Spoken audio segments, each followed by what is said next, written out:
नमस्कार दोस्तों, आपका स्वागत है एमिनेंस न्यूज में। इजराइल और हमास के बीच में सीज फायर को लेकर फिर से मामला अटक गया है। इन दोनों के बीच में जो भी शर्त रखी गई उस शर्त को लेकर कभी इजराइल तो कभी हमास इनकार करते रहे। दरअसल कतर और इजिप्ट चाहते हैं कि इस युद्ध को यहीं रोक दिया जाए, जिसकी वजह से और निर्दोष लोगों का जान न जाए। इसके पीछे एक कारण यह भी है कि अगर इस युद्ध को अभी नहीं रोका गया तो फलस्तीनी लोग रफा से लगे इजिप्ट के बॉर्डर में दाखिल हो जाएंगे अपनी जान बचाने को, जिस कारण इजिप्ट में एक युद्ध जैसा माहौल बन सकता है। तो वही कतर के पीछे अमेरिका का प्रेशर बना हुआ है कि वह किसी तरह से उनकी यानी कि इजराइल और हमास की मध्यस्थता कराकर सीज फायर लागू किया जाए। दरअसल इजराइल ने 7 महीने के युद्ध के बाद राफा में हमास का अंतिम महत्वपूर्ण गढ़ बताया है। नेताओं ने बार बार कहा कि उन्हें इस्लामिक आतंकवादी समूह को हराने के लिए जमीनी आक्रमण करने की जरूरत है। इजराइल की सेना ने सोमवार को राफा पर एयर स्ट्राइक कर दी। यहाँ के लोगों की ओर से खुद यह बात कही गई है। हालांकि इजराइल की ओर से इस पर तत्काल कोई टिप्पणी नहीं आई है। इस अटैक से पहले इजरायली सेना ने हजारों फलस्तीनियों से कहा था कि वे दक्षिणी गाजा शहर को खाली कर दे। इससे यह संकेत मिल गया था कि वहां जल्द ही जमीनी हमला हो सकता है। इजराइल ने राफा के ऊपर एयर स्ट्राइक ऐसे वक्त में की है जब गाजा में बंधकों की रिहाई सुनिश्चित करने के लिए युद्ध विराम की कोशिशें चल रही है। अब इस हमले से सीज फायर को लेकर बातचीत बेपटरी होती दिख रही है। इजराइल और हमास के बीच विवाद का मुख्य मुद्दा संघर्ष विराम की अवधि को लेकर है। हमास की मांग है कि इजराइल संघर्ष रोक दे, जबकि इजराइल तब तक संघर्ष जारी रखने पर जोर दे रहा है जब तक कि हमास हार नहीं मान जाता। इजराइल ने 7 महीने के युद्ध के बाद राफा को हमास का अंतिम महत्वपूर्ण गढ़ बताया है। उसके नेताओं ने बार बार कहा है कि उन्हें इस्लामी आतंकवादी समूह को हराने के लिए जमीनी आक्रमण करने की जरूरत है। इजरायली सेना के प्रवक्ता लेफ्टिनेंट कर्नल दनाव सोसानी ने कहा कि लगभग 1 लाख लोगों को इजराइल की ओर से नजदीक के मुवासी में जाने का आदेश दिया जा रहा है। उन्होंने कहा कि इजराइल सीमित दायरे वाले अभियान की तैयारी कर रहा है और वह यह नहीं कहेगा कि शहर पर व्यापक आक्रमण की शुरुआत थी।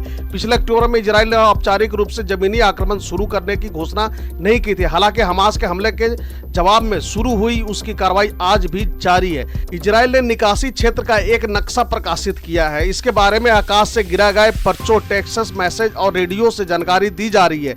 इजराइल की सेना ने एक्स पर कहा कि आतंकवादियों के खिलाफ बहुत ताकत के साथ कार्रवाई करनी होगी।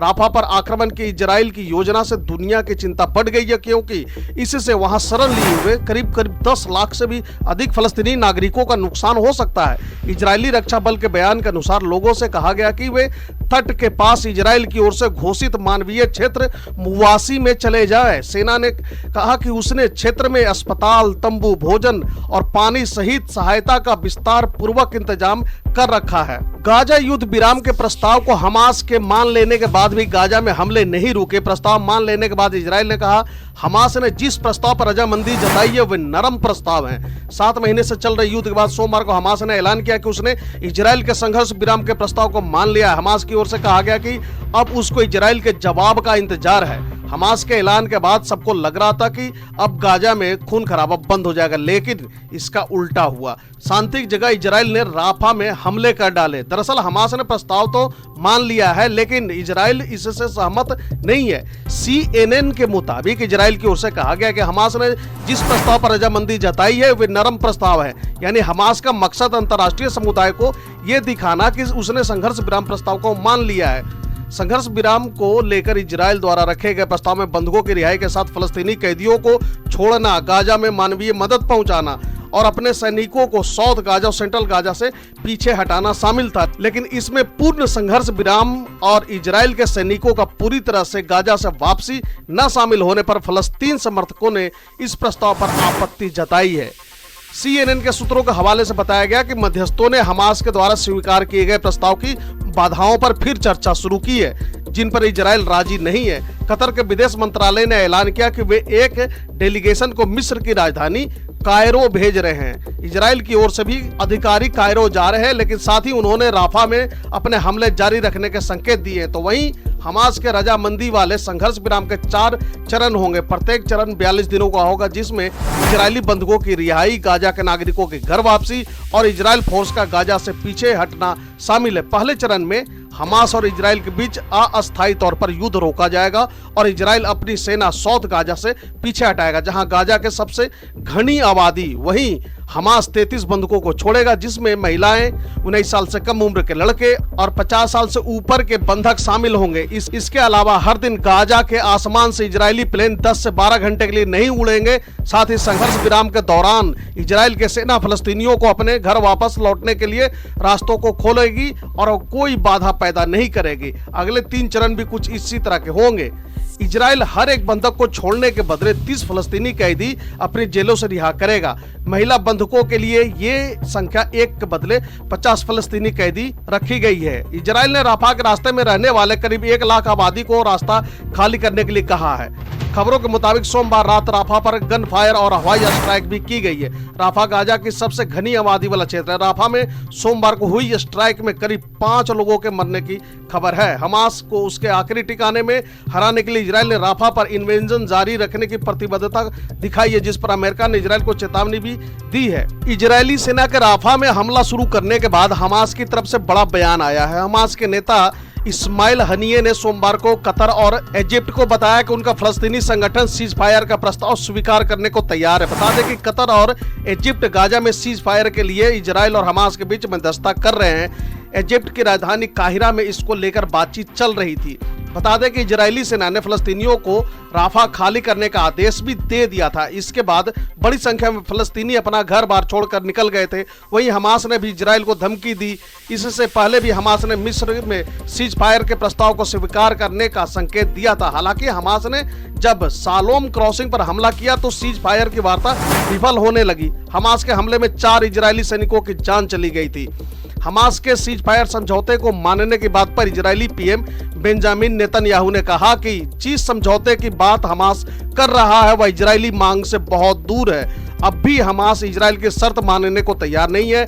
ऐसे में राफा में हमला रोका नहीं जाएगा। उन्होंने कहा राफा में इजरायली सेना का ऑपरेशन जारी रहेगा। हमास मूवमेंट की पॉलिटिकल ब्यूरो के हेड इस्माइल हनिये ने कतर के प्रधानमंत्री शेख मोहम्मद बिन अब्दुल रहमान अल थानी और इजिप्ट के इंटेलिजेंस मिनिस्टर अब्बास कमल को बताया कि सीज फायर समझौते को लेकर हमास प्रपोजल स्वीकार करने को तैयार है। बता दें कि राफा के लोगों को सोमवार से पहले ही चले जाने का आदेश दिया गया था। इजरायली सेना ने कहा था कि फलस्तीनी उनके द्वारा बनाए गए सुरक्षित इलाके अल मवासी में चले जाए, जहां राफा में जमीनी ऑपरेशन चलाया जा सके।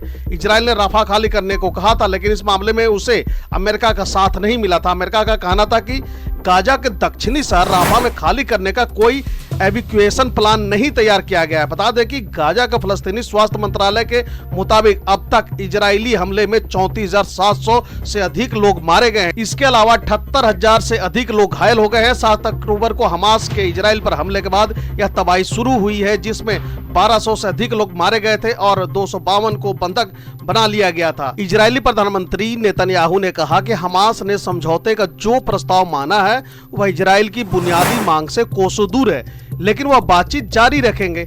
इस बीच इजरायली मीडिया में आई रिपोर्टों के अनुसार इजरायली बलों और टैंकों को दक्षिणी गाजा में रफा बॉर्डर के क्रॉसिंग के पास देखा गया है। इससे पहले इजराइल ने रफा में हमले शुरू कर दिए हैं। इजराइल ने शरणार्थियों को पहले ही कैंप खाली करने को कहा था। इजरायली डिफेंस फोर्स यानी कि आईडीएफ ने कहा है कि वह हमास के खिलाफ रफा में टारगेटेड हमले कर रहा है। माना जा रहा है कि इजरायली कार्रवाई की वजह से रफा में रहने वाले लाखों लोग प्रभावित हुए हैं और कईयों को गधों पर सवार होकर इलाका खाली करते देखा गया है।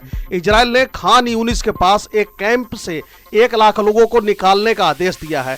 हमास के एक अधिकारी ने रफा के पूर्वी हिस्सों को खाली करने का आदेश को युद्ध में खतरनाक मोड़ बताया है। सीज फायर के डील का आधार हफ्तों लंबा संघर्ष विराम और हमास ने जिन दर्जनों इजरायलियों को बंधक बनाया है उन्हें छोड़ना था। सोमवार की शाम को हमास ने एक बयान जारी कर कहा कि उसके राजनीतिक नेता इस्माइल हानिया ने कतर के प्रधानमंत्री और मिस्र के खुफिया प्रमुख के सीज फायर समझौते के प्रस्ताव पर अपनी सहमति देने को लेकर सूचित किया है। अमेरिकी विदेश मंत्रालय के प्रवक्ता मैथ्यू मिलर ने मीडिया से कहा कि कतर और मिस्र के साथ मिलकर एक समझौते पर सहमति बनवाने की कोशिश में अमेरिका जुटा है। वह हमास के जवाब की समीक्षा कर रहा है और इसे सहयोगियों के साथ चर्चा कर रहा है। उन्होंने कहा, हम अब भी ये मानते हैं कि बंधकों की रिहाई से जुड़ी डील इजरायली लोगों के हित हित में है और फलस्तीनियों के लिए भी सबसे अच्छा सौदा है। इससे तुरंत सीज फायर होगा, इससे मानवीय सहायता पहुंचाने में मदद होगी और इसलिए हम सभी पक्षों से इस मामले में बात करने की कोशिश करेंगे। इस जंग की शुरुआत बीते साल 7 अक्टूबर को हुई, जब हमास लड़ाकों ने दक्षिणी इजराइल में हमला किया। इस हमले में कम से कम 1200 लोग मारे गए थे, 250 से अधिक लोगों को बंधक बना लिया गया था। हमास संचालित स्वास्थ्य मंत्रालय के अनुसार इसके बदले में गाजा में हुई इजरायली सैन्य कार्रवाई में अभी तक 34,700 से अधिक फलस्तीनियों की मौत हो चुकी है। बीते साल नवंबर में हुए एक समझौते के तहत हमास ने 105 बंधकों को रिहा किया था। उस समय एक सप्ताह एक संघर्ष विराम रहा था और इजरायली जेलों में बंद करीब 240 फलस्तीनी कैदियों को भी छोड़ा गया था। इजराइल का कहना है कि अभी भी गाजा में 128 बंधकों का अता पता नहीं है। माना जा रहा है कि इनमें से 34 बंधकों की मौत हो चुकी है। तो दोस्तों, यह थी इजराइल और फलस्तीन से संबंधित ताजा हालात पर खबर। इसी तरह की इंफॉर्मेटिव वीडियो देखते रहने के लिए बने रहे हमारे साथ। Thank you for watching. God bless you.